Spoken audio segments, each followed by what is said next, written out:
Welcome back, welcome back, welcome back.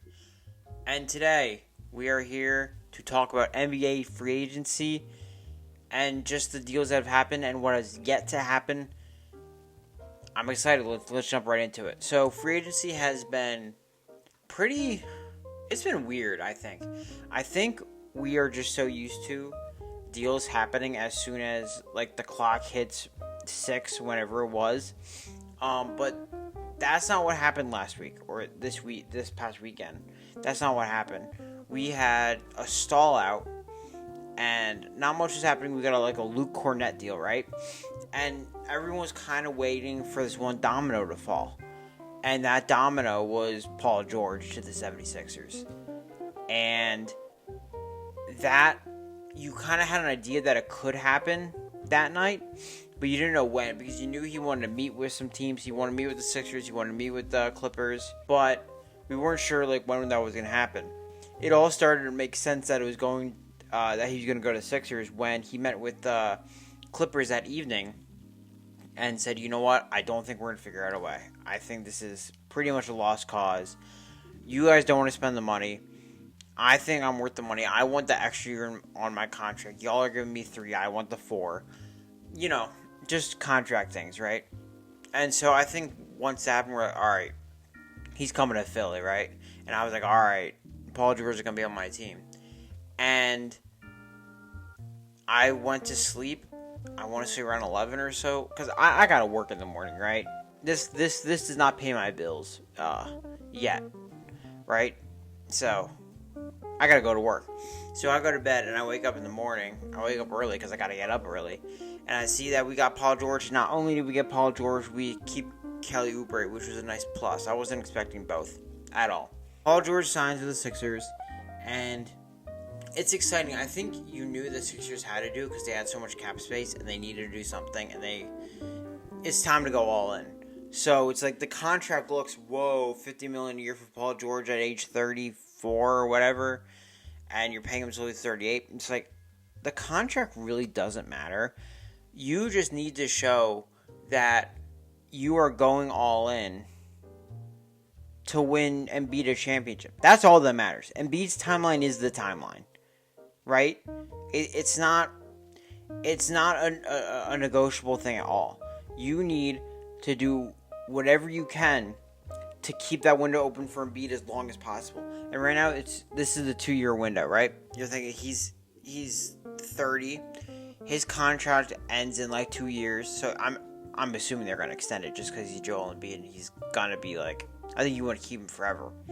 But you don't know how long he's going to be at a elite level, and I think you're giving yourself a 2-year window to win, right? And so, yeah, the contract doesn't look great at the back end, but who cares? We don't care. We're going to be bad then anyway, right? We're going to have to retool then anyway. And, I think you're assuming Maxi's going to be good. You're hoping that you have someone with Jared McCain. Maybe I'm hoping you keep him and he doesn't get traded for someone, because I think you want a future, right? You want something to bridge you to the next, but also that can help you now. So not really what the Warriors are doing, but kind of. We'll get to the Warriors in a minute. But I think they had so much cap space because they had 4 players on the roster. So when you sign Paul George, cool. What else are you going to do, right? And the moves they made so far, I'm a fan of, right? The Eric Gordon signing, I'm not a huge fan of, but it's a minimum contract, so I'm not stressing myself that much about it. Then you have Andre Drummond coming back. He was one of the first signed in the free agency period to the Sixers, which he's the best backup Embiid's ever had. So to get him back is huge, because we've seen how important it is to have a backup for Joel Embiid in the playoffs down the stretch. Drummond would have been very helpful. I love Paul Reed, but it was so bad in the playoffs that you need a sure thing right now. And Andre Drummond is as close to a sure thing. He's probably the best backup center in basketball. I guess you could put Isaiah Hartenstein in there. But yeah. So it's like, it's how are you going to fill out the rest of the roster with the remaining money left? So it's Drummond, Eric Gordon, Kelly Oubre, and then you draft Jared McCain, you draft Adem, the center from UCLA, I forget his last name. So you're starting to see, like, okay, you're starting to see the vision of this team, but I think you need more, right? I think you definitely, we don't have a starting power forward right now, so whether that's Caleb Martin, Hayward Highsmith, I don't know, but you need to find someone soon to really lock that position up, and then you're starting to get yourself, right? You're starting to figure things out, figure out what you can do for the rest of the roster. I think Kyle Lowry's probably going to come back, unless, like, the Clippers lure him over, but I feel like that's what he wants to do. So I'm kind of assuming Lowry's going to be on the roster, but who knows? And there's your backup point guard or starting point guard, however you want to play it, right? But I think you need a few more players. So Sixers have had a very good offseason, but I feel like there's just some more that needs to be done. Let's go on to... Sorry, I'm watching the Phillies game at the same time, and Pache just had a good catch to save the inning. And that's going to be for Aaron. But that's not the video. It's not the video. Now I want to talk about the Lakers. Let's talk about the Lakers. Let's get Lakers talk out of the way, right? You draft Bronny James, JJ Redick's your head coach, and that's all you do, right? Oh, Dalton Knecht, great draft pick. I love the pick for them. So, but it's kind of a mess in LA land. So, LeBron, a report comes out that LeBron is going to decline his option and be open to a pay cut if you can sign his key players, and it was like DeMar DeRozan. No, it wasn't DeMar. I don't think he was in it. It was James Harden, Paul George. I didn't know Paul George was in the list, but it was them. It was Jonas Valanciunas, and all of the players that were named. Yeah, so I don't think it was DeMar, because all the players that were named off the list, right? Klay Thompson didn't sign any of them, and it's like, oh, okay, that's not good. So then LeBron James goes ahead and signs his 2-year, $100 million contract, and you're stuck now, right? Because there's not much movement, and the second apron CBA rules, it's tough, man. Like, I was really watching what the CBA is, and it's like, if you go over that second apron, it's like, when you make, first of all, it limits your trade making, free agency, and draft, all three levels, right? So trade-wise, when you make a trade over that second apron, the only trades you can make are when the salaries are matching, like, exactly. You can't be taking on more money, you can't be taking less money, you can't be dumping contracts. It's got to be, like, exact for exact, right? I mean, I guess you can if, like, the years work out, if there's an expiring or whatever.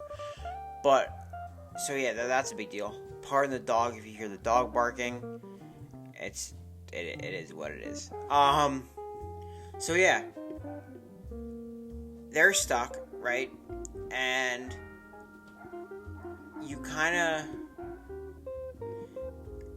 every free agent is kind of come and gone that you're eyeing up. So it's like, where do you go from here? And I don't know, man. I just don't think they're competing with the West. And if the Lakers were smart and didn't rely on their Laker name, they should just trade everyone and restart and just make assets and build from the beginning, because it's not going anywhere. You're not winning a championship with this roster. It's not that good of a roster, right? It's like, it's a decent roster, but in the West, it's a play-in roster. It's a play-in roster. And I think you got to figure out what to do. And another team in that boat is Golden State Warriors. Paying Draymond Green to punch people and to kick people and the you-know-who and to strangle people. And then Klay Thompson, the one you let walk. Now, I will say about the whole Klay Thompson thing, I think people are forgetting how he wasn't that good last year at all. And I'm not impressed with Klay Thompson. I wouldn't pay him the amount of money that the Mavericks did, $50 million. Like, that's not terrible amount of value. That's actually great value. But I'm just not, I'm not looking at the Mavericks that much differently with Klay Thompson on the roster. Their defense is going to get worse. Klay's not the same defender he was, so his defense is going to get worse. His shooting is not as elite as it was. I think it's still very, very good, but it's just not. It's just not the same, right? He's not the same. He's older. He's had a lot of injuries. So the Warriors are kind of. I think they're in a spot where I think they're just gonna let it play out. Let Steph Curry's career play out there, and it's gonna be over. I think we're done seeing them compete for a very, very long time.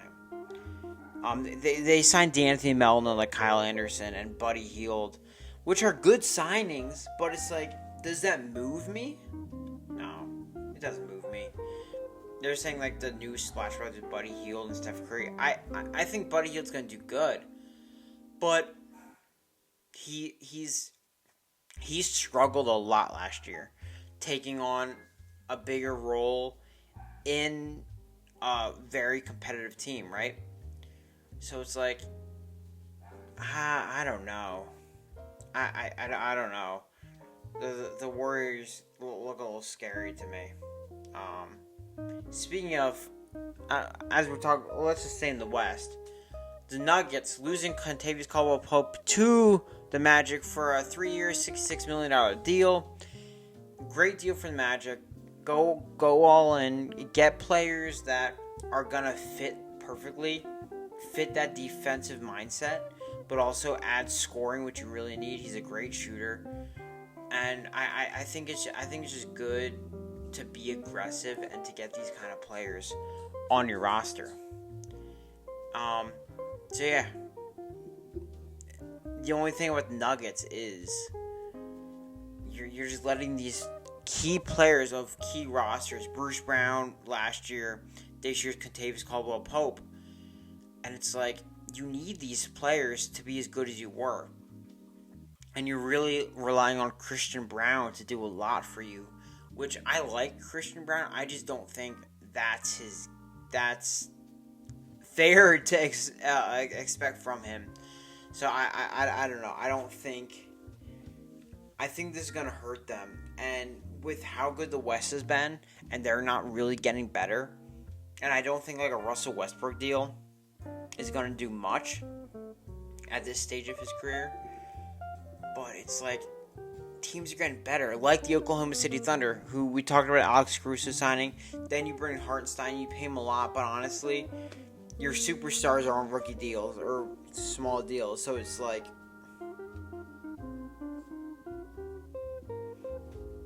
you needed a big man, you need rebounding. I think you bring him off the bench. He's exactly what you need. And the Thunder are my pick for the championship. I've been saying for a little bit. I don't see a hole in that team. I think how they brought back like Isaiah Joe and Wiggins on really good like steals of deals, and you get them for long term, so you set yourself up so well, and you haven't touched the draft pick stock, right? I was watching a podcast today, and it was like, okay, we screw up, right? It's like if one of the contracts don't work out or whatever, you screw up. Okay, you can trade the picks to get rid of players. You can trade picks to bring in new players. It's like you have an emergency stash now. I got on Sam Presti for not being aggressive with his picks, but this is better. This is a better team, and they had this team in January I think they're champions now. Like, this team is good, man. This team is good. Just stacked across the board. It's sickening how well they built around their good stars so fast. They went from, like, tanking and doing all this stuff to the best built team in the league. It's disgusting. It's absolutely disgusting. Alright, let's talk about one more team. Who do I want this to be? Well, I'll just say Donovan Mitchell gets his extension. 3-year extension with the Cavs. I don't know. I don't think they're built to win.